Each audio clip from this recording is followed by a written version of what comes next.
السلام علیکم دوستانو، تاسو سره یو ډیر دردونکې خبر شریکوم چې یو وحشي صفته پلار خپل لور سره ناروا زیاتې کړې ده، خو دغه وحشي پلار او مور اوس څه وایي او لور سره یې ولې داسې کارونه کړي دي. ویډیو تر اخره وګورئ چې پخپله د هر څه نه خبر شئ.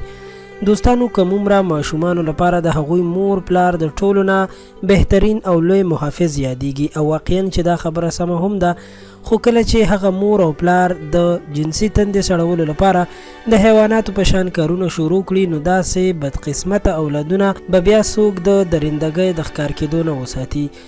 د ناقابل یقین حیوانیت همدغسې یو مثال په روس ملک کې شوی دی چې د روس په ښار ولګوګراډ کې مور پلار خپله 12 کلنه لور د ناروا زیاتي ښکار کولو او د شهوت د هوس نښه ګرځولې ده.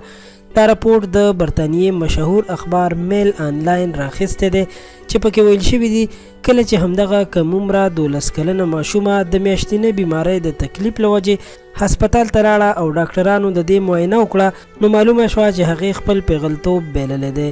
د تفصیلاتو په معلومولو خبره ښکاره شوه چې دې جنۍ سره دا حیوانیت بل چا نه دی کړی، بلکې د هغې خپل پلار دا کار ورسره کړی دی.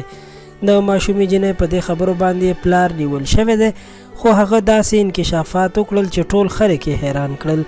د بدبخته ښځې او خاوند خپله لور څو میاشتې په خپل بیډروم کې ځان سره سملوله او ناروا زیاتې به یې ورسره کولو، او د تکلیف خبره خو دا وه چې په دې کار کې به یې مور هم د خپل خاوند سره یعنی د جنۍ پلار سره مدد کولو او په خپله لور باندې به یې غلط کار کولو او په دې کې به یې د خپل خاوند ملګرتیا کوله. پولیسو چې کله د دې تفصیل باره کې پوښتنه وکړه چې تاسو ولې داسې کار کولو، نو هغوی وویل چې موږ فکر کولو هسې به هم زموږ لور د یو چا د زیاتي ښکار کیږي او هغه به د خپل پیغلتوب امانت له لاسه ورکوي، نو موږ ښه وګڼله چې خپل پلار ورسره دا کار وکړي. دا حیوان صفته ښځه او خاوند اوس مهال د پولیسو په قید کې دي او د دوی خلاف به سخته مقدمه کیږي.